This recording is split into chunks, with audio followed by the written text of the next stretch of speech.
समुद्री डकैती के ऊपर आज हम एक और नया वीडियो आपको बता रहे हैं।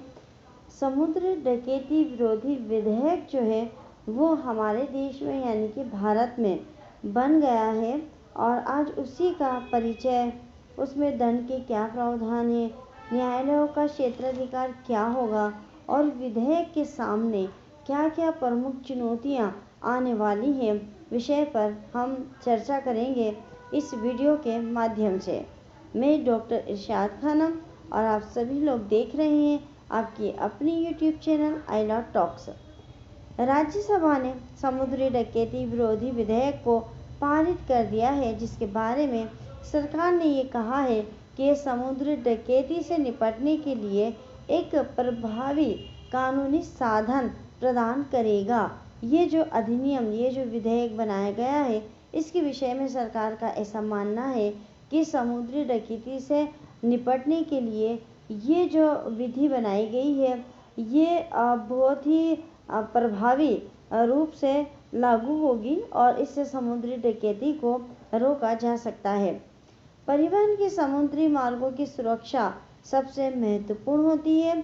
क्योंकि भारत का 90% से अधिक व्यापार समुद्री मार्गों से होता है और देश की अगर हम बात करें तो हाइड्रोकार्बन आवश्यकताओं का 80% से अधिक की पूर्ति समुद्र से होती है। यानी परिवहन की यानी समुद्री डकैती से जो नुकसान हो रहा है उससे सुरक्षा करना हमारे लिए बहुत महत्वपूर्ण है।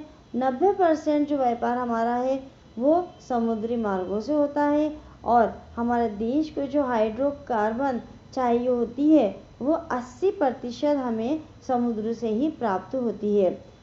बता देते हैं कि समुद्री डकैती क्या होती है। इसके पहले की वीडियो में आपको बता चुकी हूँ, पर यहाँ थोड़ा सा और हम इस विषय पर डिस्कस कर लेते हैं।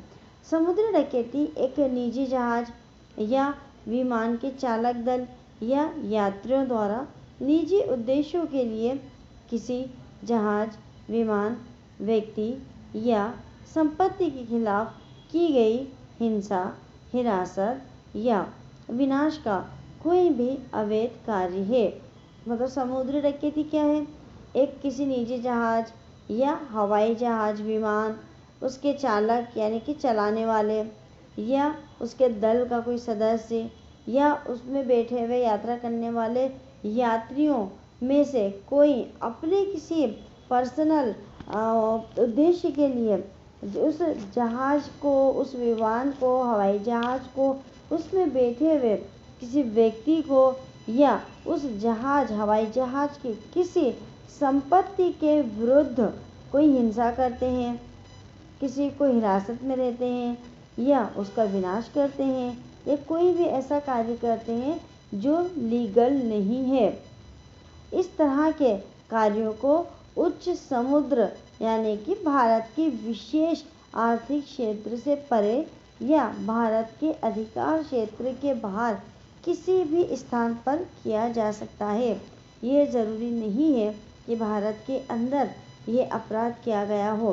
भारत के अधिकार क्षेत्र से बाहर जब कोई वाहन या जहाज चले जाता है और अगर वहाँ इस तरह की कोई हरकत की जाती है तो समुद्री डकैती कहलाती है। उकसाना या जानबूझकर इस तरह के कार्यों को सुविधाजनक बनाना भी समुद्री डकैती के रूप में माना जाएगा। यानी किसी व्यक्ति को, अगर आप किसी व्यक्ति को खिलाफ उकसा रहे हैं, हिंसा करने के लिए उकसा रहे हैं, किसी प्रॉपर्टी को जो जहाज की है, हवाई जहाज की है, उसको नष्ट करने के लिए उकसा रहे हैं, तो ये सब भी समुद्री डकैती की गिनती में आता है। इसमें अन्य गतिविधियां भी शामिल है जिन्हें अंतर्राष्ट्रीय कानून के तहत समुद्री डकैती माना जाता है। डकैती में समुद्री डकैती जहाज या विमान के संचालन में स्वैच्छिक भागीदारी भी शामिल होती है। अब समुद्री डकैती के परिचय को हम थोड़ा सा देख लेते हैं कि ये जो विधेयक बनाया गया है समुद्री डकैती से संबंधित, ये क्या है।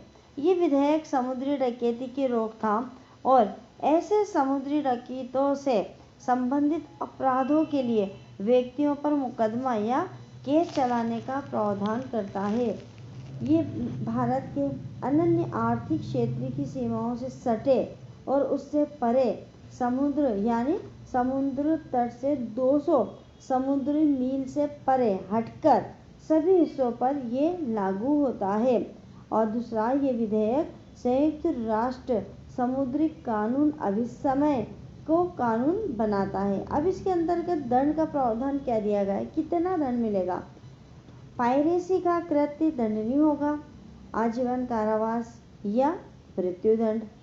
अगर समुद्री डकैती मृत्यु का कारण बनती है या ऐसा कोई प्रयास किया जाता है, समुद्री डकैती का कृत्य करने, सहायता करने, समर्थन करने या सलाह देने का प्रयास करने पर 14 साल की कैद और जुर्माना हो सकता है।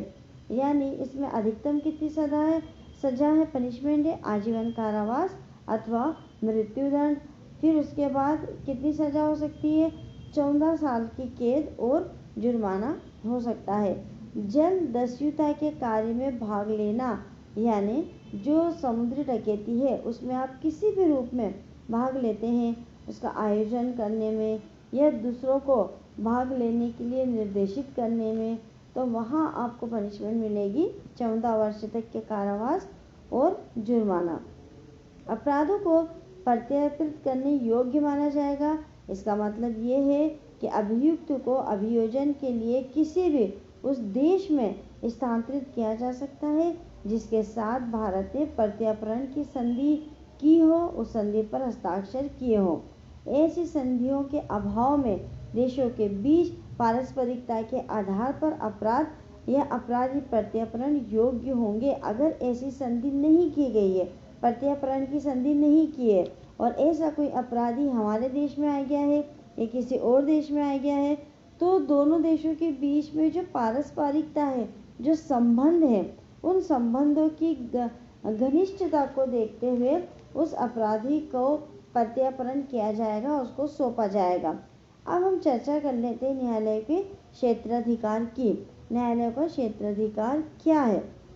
केंद्र सरकार जो है वो संबंधित उच्च न्यायालय के मुख्य न्यायाधीश के परामर्श से सत्र न्यायालयों को यानी कि सेशन कोर्ट को इस विधेयक के तहत नामित न्यायालयों के रूप में अधिसूचित कर सकती है।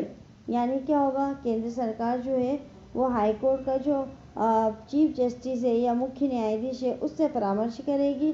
उससे परामर्श करने के बाद जो सेशन कोर्ट है उस सेशन कोर्ट में से वो चिन्हित कर देगी कि कौन सी कोर्ट जो है वो इस तरह के केस की सुनवाई करेंगे।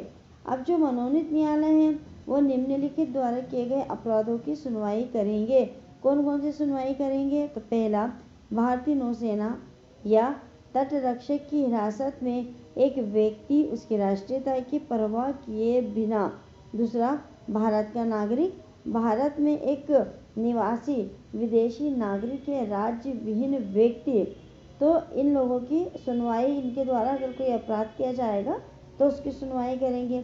किसी विदेशी जहाज पर किए गए अपराधों पर न्यायालय का अधिकार क्षेत्र नहीं होगा जब तक कि निम्नलिखित द्वारा हस्तक्षेप का अनुरोध नहीं किया जाता।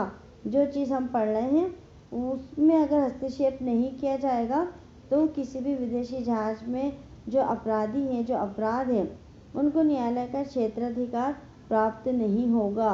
तो कौन कौन सी चीज़ें किसका अनुरोध करना है, जहाज की उत्पत्ति का देश, जहाज का मालिक, जहाज पर कोई अन्य व्यक्ति, गैर वाणिज्यिक यानी कि जो व्यापारिक ना हो, ऐसे उद्देश्यों के लिए नियोजित युद्धपोत और सरकारी स्वामित्व वाले जहाज न्यायालय के अधिकार क्षेत्र में नहीं होंगे। तो सारे ही मामले न्यायालय के अधिकार क्षेत्र में होंगे, ऐसा नहीं होगा।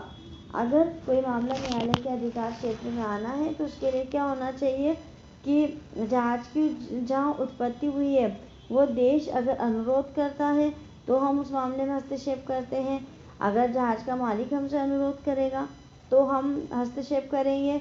अगर जहाज पर कोई व्यक्ति है और वो हमसे अनुरोध करता है कि वो इस न्यायालय क्षेत्र में कार्य करवाना चाहता है तो हम करेंगे, नहीं तो नहीं करेंगे। अब विधेयक जब बनता है तो उस विधेयक के समक्ष बहुत सारी चुनौतियां भी आती हैं। इस विधेयक की प्रमुख चुनौतियां क्या हो सकती हैं?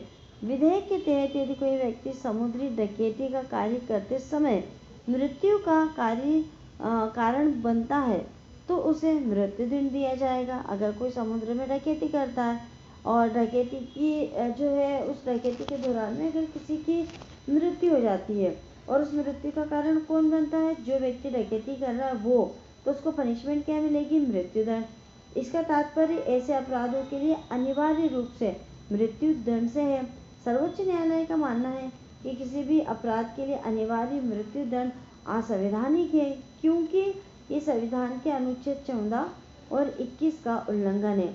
हालांकि संसद ने कुछ अपराधों के लिए अनिवार्य रूप से मृत्युदंड का प्रावधान करने वाले कानून पारित किए हैं। उदाहरण के रूप में अगर हम देखें तो अनुसूचित जाति और अनुसूचित जनजाति अत्याचार निवारण अधिनियम। यदि कोई व्यक्ति समुद्री डकैती के कार्य में शामिल होता है तो उस विधेयक में 14 वर्ष तक के कारावास का प्रावधान किया गया है। समुद्री डकैती, जिसमें समुद्री लुटेरे जहाज या विमान के संचालन में स्वेच्छा से भाग लेना शामिल होते हैं, ऐसों को आजीवन कारावास के रूप में दंडनीय है। लेकिन अब इसमें क्या अड़चन आएगी कि कभी कभी परिस्थितियां भिन्न हो सकती हैं। ऐसे में ये स्पष्ट नहीं है कि ऐसे मामलों में सजा कैसे निर्धारित की जाएगी। यानी वो व्यक्ति जो इस डकैती में भाग ले रहा है वो स्वेच्छा से भाग ले रहा है या नहीं ले रहा है। तो कई बार ऐसा होता है कि अपराध करते समय परिस्थितियां अलग अलग हो जाती हैं, तो उन परिस्थितियों के अनुसार कैसे किसी को दंड दिया जा सकता है ये स्पष्ट नहीं लिखा हुआ है। ये अधिनियम भारत में एक्सक्लूसिव इकोनॉमिक जोन की सीमाओं से सटे और उससे आगे के समुद्र के सभी हिस्सों पर लागू होगा, यानी कि समुद्र तट से 200 समुद्री मील से आगे तक के क्षेत्र में ये लागू होगा। तो अब यहाँ पर सवाल ये उठता है कि क्या विधेयक में एक्सक्लूसिव इकोनॉमिक जोन को भी शामिल किया जाना चाहिए, जो कि 12 समुद्री मील और 200 समुद्री मील भारत के समुद्र तट के बीच का क्षेत्र है। तो ये भी एक विचारणीय प्रश्न है। तो ये वजह है जिनकी वजह से जो विधेयक है उसकी सम्मुख चुनौतियां आ सकती है। अब समुद्र डकैती के कानून पर संयुक्त राष्ट्र अभी समय क्या कहता है उसको भी हम थोड़ा सा देख लेते हैं। संयुक्त राष्ट्र समुद्र कानून अभिसमय 1982 एक अंतर्राष्ट्रीय समझौता है जो समुद्री गतिविधियों के संबंध में कानूनी रूपरेखा स्थापित करता है। इसे लॉ ऑफ द सी के नाम से भी जाना जाता है। ये समुद्री क्षेत्रों को 5 मुख्य क्षेत्रों में विभाजित करता है। कौन कौन से हैं 5? आंतरिक जल, प्रादेशिक समुद्र, सन्निहित क्षेत्र, विशेष आर्थिक क्षेत्र और उच्च समुद्र। ये एकमात्र अंतर्राष्ट्रीय अभिसमय है जो समुद्री क्षेत्रों में राज्य के अधिकार क्षेत्र के लिए एक रूपरेखा निर्धारित करता है। ये विभिन्न समुद्री क्षेत्रों को एक अलग कानूनी दर्जा प्रदान करता है। ये तटीय देशों, जो तट से लगे हुए देश है, समुद्री तट से लगे हुए जितने भी देश हैं और महासागरों को नेविगेट करने वालों द्वारा अपतटीय आशासन के लिए मजबूती प्रदान करता है। ये न केवल तटीय देशों के अपतटीय क्षेत्रों का जोन है, यानी जो क्षेत्र तट से लगे हुए हैं उनको कहते हैं तटीय क्षेत्र, और जो तट से लगे हुए क्षेत्र नहीं है उसको कहते हैं अपतटीय क्षेत्र। तो ये न केवल तटीय क्षेत्रों के अब तटीय क्षेत्रों का जोन है, बल्कि 5 संक्रांतीय क्षेत्रों में देशों के अधिकारों और जिम्मेदारियों के लिए विशिष्ट मार्गदर्शन भी प्रदान करता है। अगर 1995 साल की बात करें तो भारत ने जो है वो संयुक्त राष्ट्र समुद्री कानून अभिसमय जो है उसकी भी पुष्टि की थी। तो कुल मिलाकर हम ये कह सकते हैं कि भारत ने जो समुद्री डकैती विरोधी विधेयक पारित किया है उसमें क्या क्या चीज़ों को शामिल किया है, क्या पनिशमेंट को शामिल किया है, न्यायालय को कौन सा क्षेत्राधिकार दिया है, कितना क्षेत्राधिकार दिया है और इस विधेयक के समक्ष क्या चुनौतियां आ सकती हैं, अंतर्राष्ट्रीय स्तर पर क्या क्या अभिसमय इस विषय पर है और ये विधेयक हमारे लिए कितना महत्वपूर्ण हो सकता है या होगा, उन सभी विषयों पर हमने इस वीडियो के माध्यम से आपसे चर्चा की है। ये वीडियो आपके लिए उपयोगी था। आपको कैसा लगा, पसंद आया हो तो आप लाइक करिए, कमेंट्स करिए, अधिक से अधिक शेयर करिए और सब्सक्राइब भी करिए।